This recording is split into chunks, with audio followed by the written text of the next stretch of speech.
Hai semuanya, nama saya Ramasinta Ritonang, saya dari kelas 12 IPS.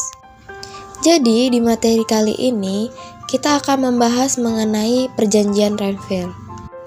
Nah, kalian tahu kan, kalau Indonesia itu merdeka pada tanggal 17 Agustus 1945. Namun, kemerdekaan tersebut masih harus diuji dengan kehadiran Belanda yang masih ingin menguasai Indonesia. Perundingan Renville merupakan upaya untuk menyelesaikan perselisihan yang terjadi selepas perundingan Linggarjati, itu pada tahun 1946, yang dikenal sebagai peristiwa agresi militer Belanda I. Nah, delegasi Indonesia pada perjanjian Renville adalah sebagai berikut. Nah, selain itu, perjanjian ini juga itu dihadiri oleh delegasi Belanda.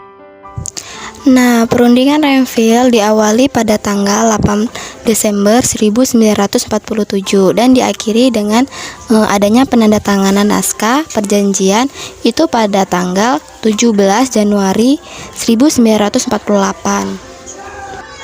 Nah, sesuai dengan namanya, kapal bernama USS Renville adalah tempat di mana perundingan Renville itu dilaksanakan, yaitu kapal perang milik Angkatan Laut Amerika Serikat yang sedang berlabuh di Tanjung Priuk, Jakarta Utara.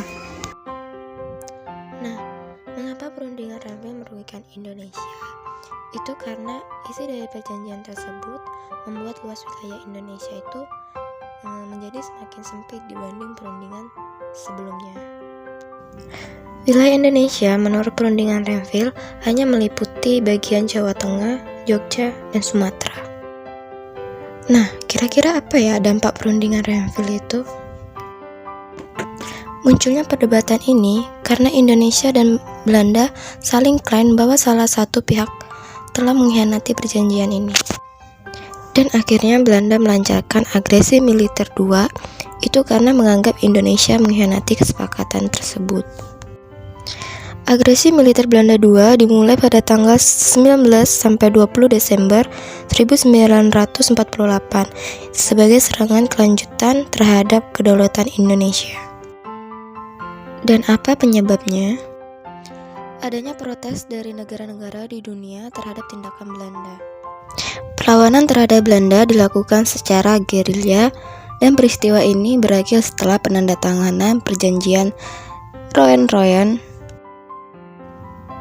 Ternyata kalau kita melihat peristiwa yang terjadi di Indonesia setelah kemerdekaan itu, Indonesia itu memang mengalami perjalanan yang panjang untuk benar-benar berdaulat sebagai sebuah negara. Terima kasih sudah menonton, semoga video ini bermanfaat ya. Sampai jumpa.